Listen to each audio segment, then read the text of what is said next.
ก็ขอขอบคุณทาง FC แล้วก็ทางปาลุงแล้วก็ทางผู้ใหญ่ใจดีเด้อทางอายน้ำแล้วก็ทาก่อนแป๊บนึงเด้อพ่อปู่เขาเฮ็ดกินอยู่นั่นแหละพี่น้องเนาะเพราะว่าที่อยากให้มาเศร้าหันอยากให้มาลิ้นมาห่วมน้ำบ่ได้เห็นพ่อปู่ด้นแล้วเด้เต็มระบบเลยนี่เนาะเทพื้นเรียบร้อยเลยแม่นแข็งแล้วเอาอีกบอลลนมาส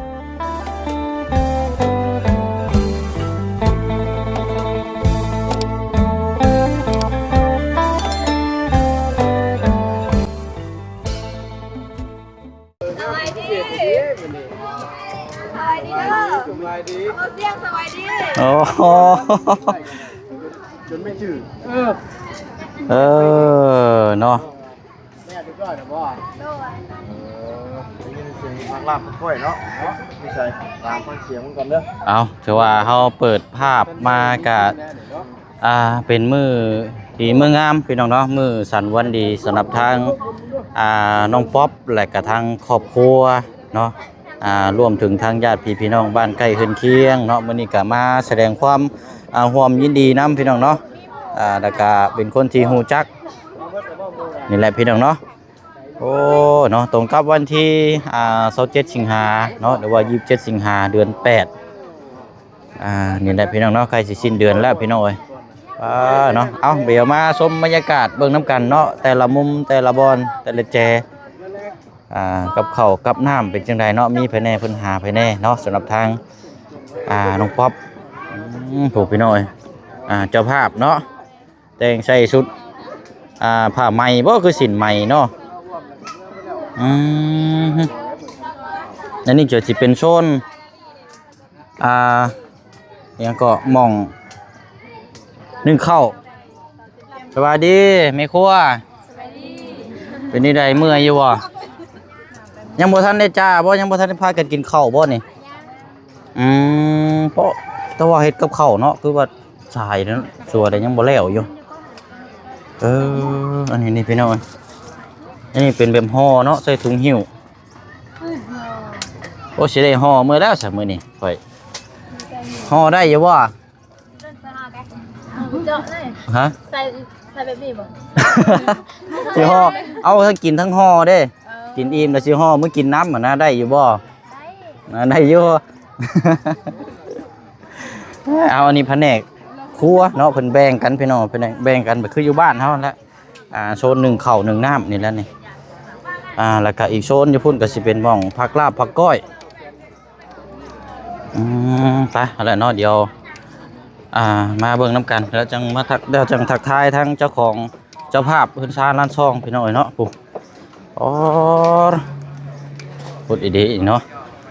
ก็ขึ้นแบบเรียบง่ายได้พี่น้องเนาะเรียบง่ายบ่ได้มีการผูกคอต่อแขนอันนี้เพราะว่าจะบ่มีการเปิดลำคำเพลงเนาะพี่น้องเนาะเป็นก็คือศาสนาคริสเตียนพี่น้องเนาะก็มีแต่ว่าผักก้อยเฮ็ดอยู่น่ากินเนาะผมต่ำอยู่ดูเดือดขนาดเลย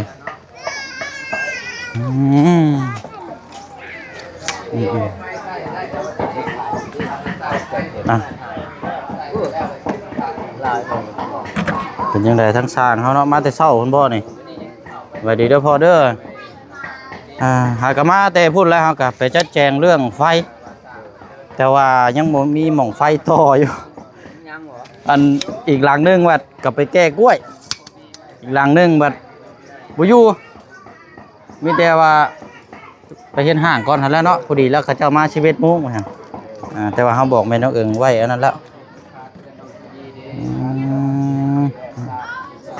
เด้อทางว่าบุญเนาะเดี๋ยวนั่งลมนี่ก่อนสักจักหน่อย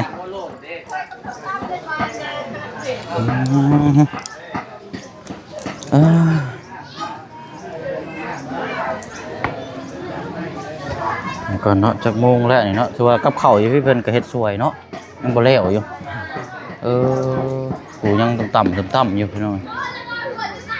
เนาะเอาอะไรเด้อพี่น้องเนาะทักทายสบายดีและสวัสดีพ่อแม่พี่น้องน้ำกันเบิดสุขุสุคนนะพี่น้องเด้อเนาะแต่ว่ามื้อนี้ก็ เป็นมือที่พร้อมหน้าพร้อมตาเนาะทางทีมงานเฮากับแม่นแล้วก็ทางญาติพี่น้องบ้านใกล้เฮือนเคียงฮู้จักน้ำกันเนาะ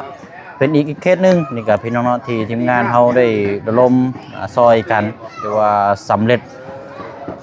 เป็นอีกหลังหนึงเนาะแล้วก็เดือแต่เก็บตกทางห้องน้ำเก็บตกทางห้องน้ำก็อีกบ่กี่มื้อก็แล้วหลังจากจบหลังนี้แล้วก็แม่นน่าจะยิ่งตรงไปเคสทางน้องลังพุ่นแล้วบัดนี้พี่น้องเนาะสำหรับหลังต่อไปสำหรับทางจะ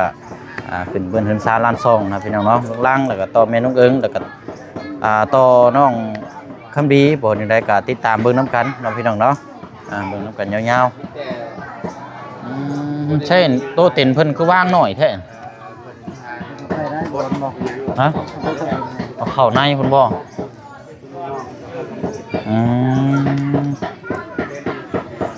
ากาศดีเนาะมื้อนี้เนาะ บรรยากาศ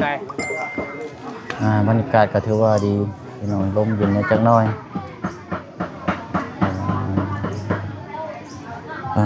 โอ้เพิ่นบ่มีตู้เปิดเนาะเพราะว่าจะบ่มีการเปิดลำพังเพลงได้พี่น้องมีแต่ว่าเฮา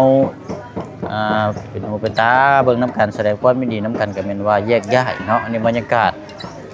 ยามเช้าลมเย็น 8 โมงก็สิเข้า 9 โมงแล้วแหละพี่น้องพุ่นเนาะข้างในพุ่นทางในพุ่นน่ะสิแม่นโซนทั้งสาวๆเพิ่นนั่นน่ะเนาะทั้งกลุ่มไปเนาะเดี๋ยวลองจัดเบิ่งน้ำกันไปเนาะมาชมบรรยากาศทางเทิงพี่ก่อนโอ้เป็นที่ใดเนาะพิธีพิธันที่ใดแบบนั้นเอากันน้ำมองน้ำมึงจะเกี่ยวใครก็ได้ตั้งกล้องพี่น้องไปเปิดชุดไปนั่งเล่นได้ก็ได้จ้ะไปนั่งมุมนั่งนะครับมีหาสปัดจีบนี่ว้าซอยนอกเขาแล้วว่านี่น้ำ15 แพ็คนี่แหละน้ำในกินนี่แหละไปเคลียร์พื้นที่เราได้เลยเขาดูได้ขอบคุณนะขอบคุณแล้วไปเห็ดเป็นเฮ้ยบุเป็นไรบุเป็นขอรอใจเจ้าได้มีเดบุกล้าได้ข่อยโอ้วางเลยวางก่อนโดนแง่ใช่อาจารย์น้ำดึงทางเงินเงียบอ่ะตายแล้วก่อนไปโอ้น้องน้ำสบายดีเด้อสบายดี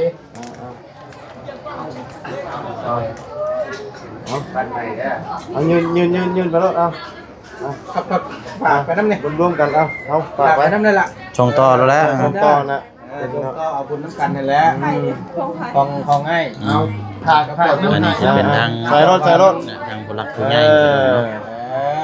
นั่นแหละช่วยกันเยี่ยมไว้หลายคนได้ดิเนาะเต็มกันคนละเล็กคนละหน่อยเพราะเป็นวิธีตองเนาะแล้วได้ข่อยปล่อยกันแล้วเจ้าเขาเอาไปบ่บุญเจ้าเขาเร็วเลยแล้วหรอวะเอายืนส่งต่อเลยส่งต่อแล้ววะยังนี่บาบุญเดี๋ยวเนาะโทรศัพท์ยังก็เป็นคือกันได้เฮ้ยนี่ผมข่อย4 เซนโอ้นี่จะเบิ่งหน่อยจะหน่อยก็ซ้ำกันนี่มันมีวิธีอย่างนั้นโอ้ยคือกันแล้ว7แล้วผมข่อย4 5 6 7จะหน่อยก็ลายตาเนี่ยเริ่มลายตาแล้วพี่หน่อยเนาะว่าอยู่ขับรถขับรางแต่ละมื้อนี่ตาคือสิลอยๆแม่นโทรศัพท์เป็นนำโทรศัพท์พร้อมเด้เป็นเส้นๆเนี่ยเราเฮ็ดเวียกเกี่ยวกับโทรศัพท์เลยเนาะ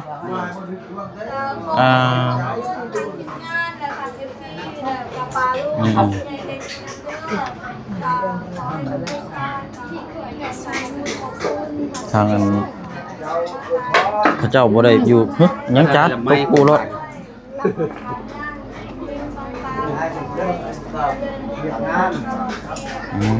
โอเคเดี๋ยวให้ทางน้องเพิ่นอันนี้ก่อนน้อยนึงอยู่แล้วน้องออยพาเฟดมาแล้วแบบนี้เนาะพาเฟดพาเฟดบ่เฮ้ยพาเฟดได้เบิ่งรถคือกันใช่มั้ยบ่เดี๋ยวเรานั่งไปนั่งในพุ่นนั่งคือกันไปนอนไว้เข้าในพุ่นแล้วไปนั่งได้ฮะเข้าไปนะโอ้แฟดกับน้องป๊อปบ่ก็เดียวว่าแฟดจะพูดขึ้นมาบ่คือกันได้ฮะเบิ่งรถไปขับไป หาคือกันกินเพื่อนคือกันบาดเอาเข้าไปได้เลย บ่เราคณะกันนะ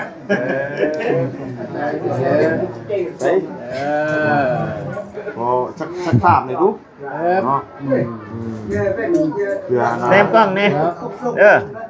ยิ้มบ่ ยิ้ม ยิ้มเป้ย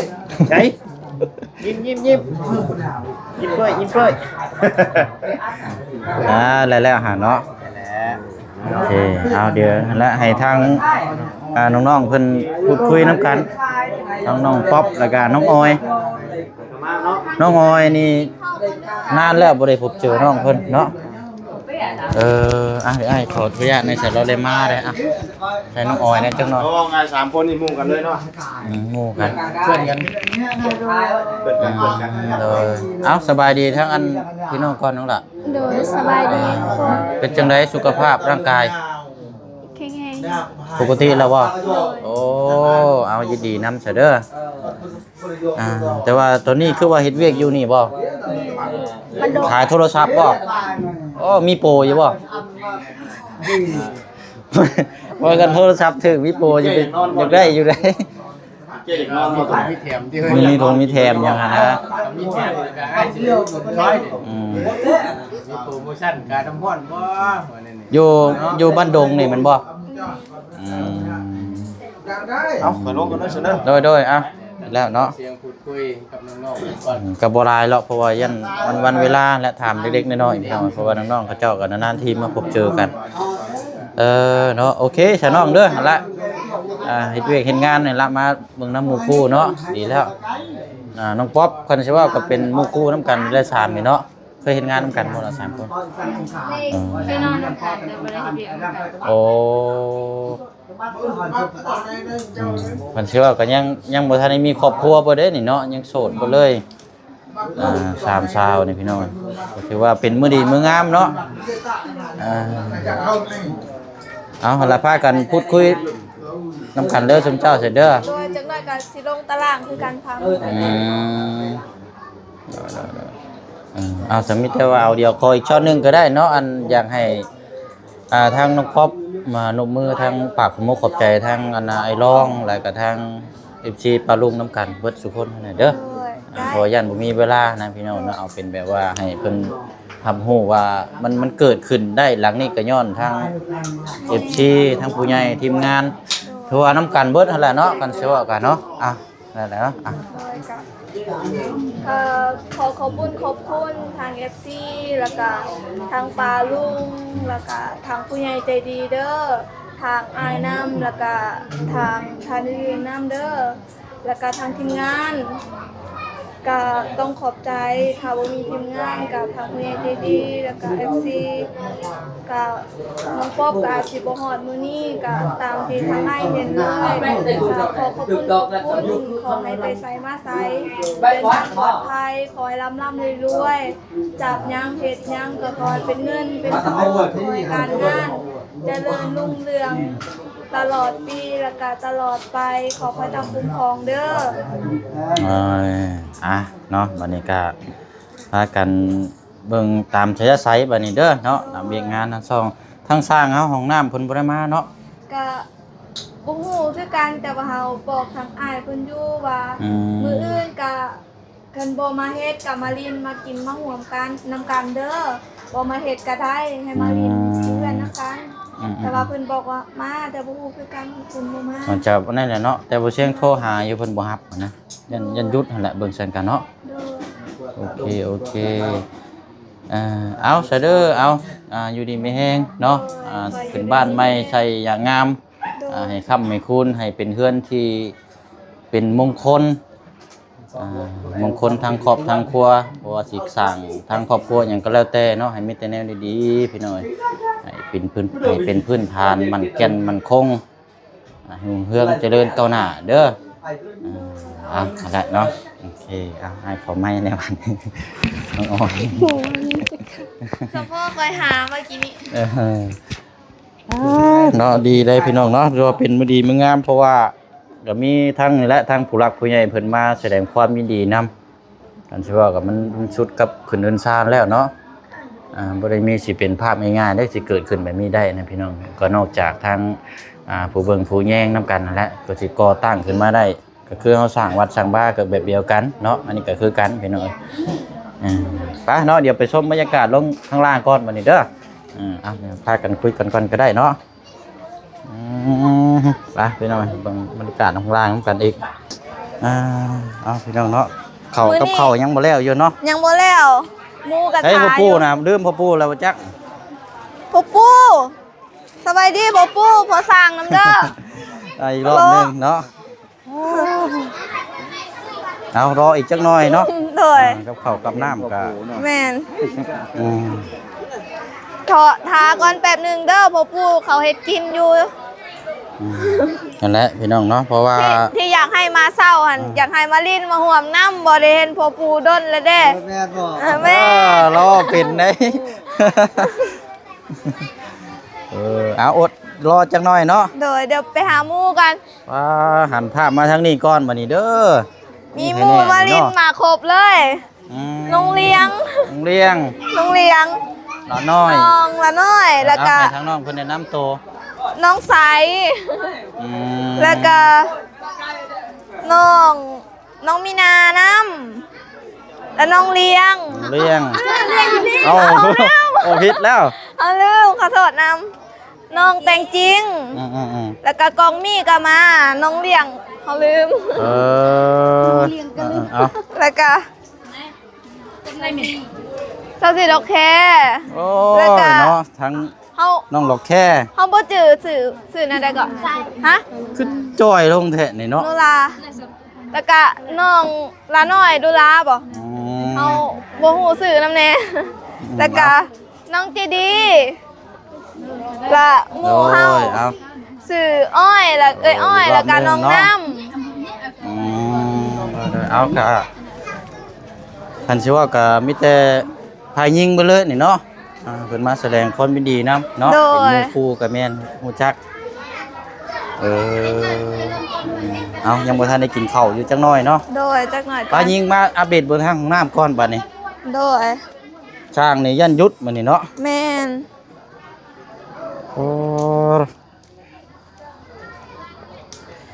เต็มระบบเลยนี่เนาะเทพื้นเรียบร้อยเลยแม่นแข็งแล้วเอาอีกบ่ลนบ่นานอีกประมาณมื้อ2มื้ออาจจะได้เปิดใช้งานโดยคันว่าสิรอพร้อมกันกับมื้อขึ้นเฮือนก็ยันว่ามันอันนั้นโพดเนาะโดยเพราะว่าเฮาก็อยากให้มันเป็นอาทิตย์นี้นะพี่น้องขึ้นเฮือนทั้งน้องเพิ่นกันโอ้เนาะทั้งนั้นได้สะน้องเรียบร้อยแล้วบ่ข้างหลังพุ่นเรียบร้อยแล้วย่างตีเพราะว่าน้ำมันมีน้ำอยู่แต่ก็เขาเจ้าใช้แล้วโอ้เรียบร้อยแล้วนี่เนาะโดยตัวนี้มันยังบ่เสียงตัวระบายตัวระบายท่อตัวนี้ระบายท่อบ่ตัวระบายแบบเวลามันแก๊สมันหยังนะคันว่าบ่มีตัวนี้เนี่ยมันสิระเบิดโดยจะมีตัวระเบิดอันแบบคล้ายๆแบบป้องลมหายใจนั่นแหละกันสิว่ากันเนาะเพราะว่าว่าขอโทษน้ำแบบอุจจาระคนเฮานี่มันเป็นแก๊สได้โดยถ้าบ่เฮ็ดตัวนี้มามันระเบิดได้ตัวนี้โดยมันก็ได้เฮ็ดท่อมีเกือบห้องน้ำน่ะมีเบิดก็ซื่อจังซี่แหละเนาะแล้วแต่ว่าเฮามีแต่ทาอีกประมาณมื้ออื่นเฮาสิถมให้ว่ากระเต็มเลยโดยแต่ว่างามแห้งเลยงามบ่แม่นงามแห้งแล้วพี่น้องก็ดีใจน้ำเนาะทางน้องเพิ่นก็มีห้องน้ำแล้วอันนี้ก็ถือว่าเป็นห้องน้ำหลังที่2เนาะก่อนแรกๆเลยก็2ห้องแบบสิ้นทั้งบ้านน้องปูนาแล้วก็โยกย้ายมากับทั้งป๊อปก็นี่แหละพี่น้องดุนส้มน้ำกันอีกอย่างดีเลย งามได้ปานอันนี้เดี๋ยวเพิ่นสิกั้นห้องอีกทีนึงข้างในนี่น่าจะมื้ออื่นพุ่นละสร้างเพิ่นบ่ได้มาโอเคดีแล้วพี่น้องเก็บตกอัปเดตให้พี่น้องเบิ่งน้ำกันเนาะยิงเงาไปเบิ่งห้องครัวจักหน่อยเนาะไปชมบรรยากาศเบิ่งเท่านั้นแล้วก็แม่นว่านั่นแหละพี่น้องกินข้าวกินน้ำเนาะ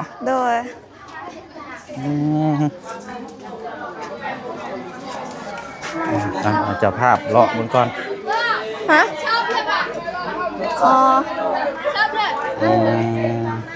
หมู่มาเลยนะสบายดีก็สบายดี โดยบ้านเดียวกันบ่ โบแมนเพิ่นอยู่บ้านดง เอามาแต่บ้านลงโอ้ยเอาดีละเอาทั้งไอ้บ้านก็มานำเนาะ เออ โอ้ เอ็ด ย งานแต่ดง มีตู้เนาะโดยเอาแต่เนาะดีละ เจาะอย่าทีมงาน น้องเขาดีกันอาจจะเป็นช่วงบ่ายเนาะ บ้านนี้เสิร์ฟด้วยนะ ว่าจะได้ เสิร์ฟ เบิ่ง น่ะ เพื่อนนั่นแหละทางนั้นกันเบิ่งน้ำกัน เสิร์ฟให้ก็ได้ สร้างกับยูหุ่นดีกว่า เสิร์ฟก็ไปนั่ง อ๋อโอเคเอาเดี๋ยวเจอกัน เนาะ เนาะ เดี๋ยวจะพาไปนั่งเส้นเลย เ เดี๋ยวพาไปเบิ่งอันนั้นก่อนเข้าเจ้ากำลังซีเสิร์ฟอยู่ ไปซะเนาะไปเบิ่งน้ำกันจักเด็กจังหน่อย และ เอ้าเรียบร้อยแล้ว เดาไอ้ฮาแตนเนี่ยไปเดา พอจังหวะกินหอมอันนี้เนาะ ได้ประเทศเรา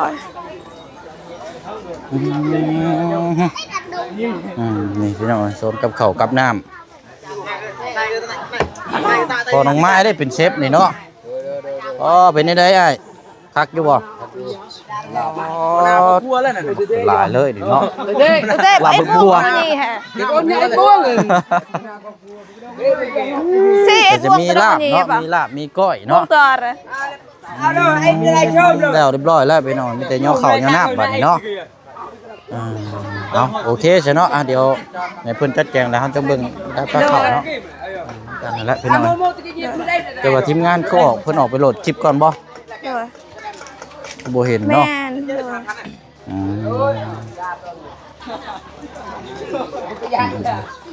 แต่มีแต่ว่าประมาณนั่นแหละเนาะซอยกันยกข้าวยกน้ำนั่นแหละพี่น้อง โตะอะไรก็กลึงไปเนาะย่อเป็นแกะแบบตะ vô nhiên đi chú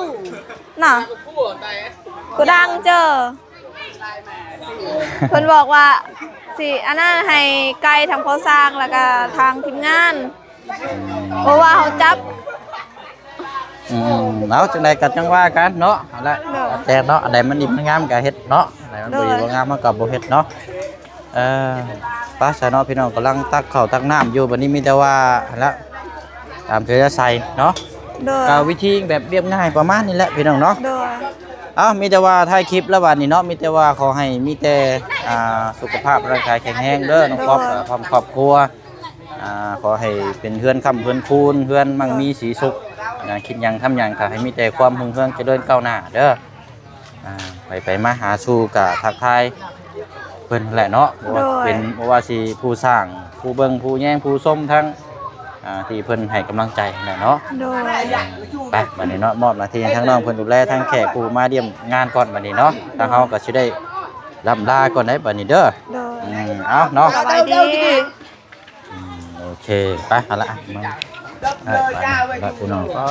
โตเนาะเอาพี่น้องเนาะตัดภาพมาก็สิได้งวนล่ำลาก่อนบัดนี้เนาะมุมนี้ก็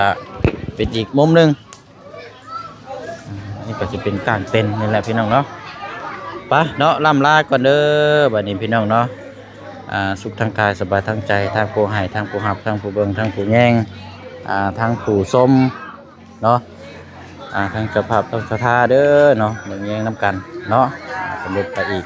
หลังหนึงพี่น้องเนาะเดี๋ยวแต่รอเก็บตกทางห้องน้ำเนาะพี่น้องเนาะห้องน้ำกับอีกบ่อหล่นบ่อน้ำอีก 2-3 มื้อนี่แหละพี่น้องเนาะเดี๋ยวไปเชิญกิจใจตองเคลียร์เบิ่งอุปกรณ์ก็ว่าเดือนยังแน่เนาะพี่น้องเนาะแต่จังสิได้สั่งให้มาให้สร้างเป็นการต่อเนาะไปลำลาก่อนเด้อบ๊ายบายเด้อพี่น้องเด้อเนาะสบายดีพี่น้องเนาะ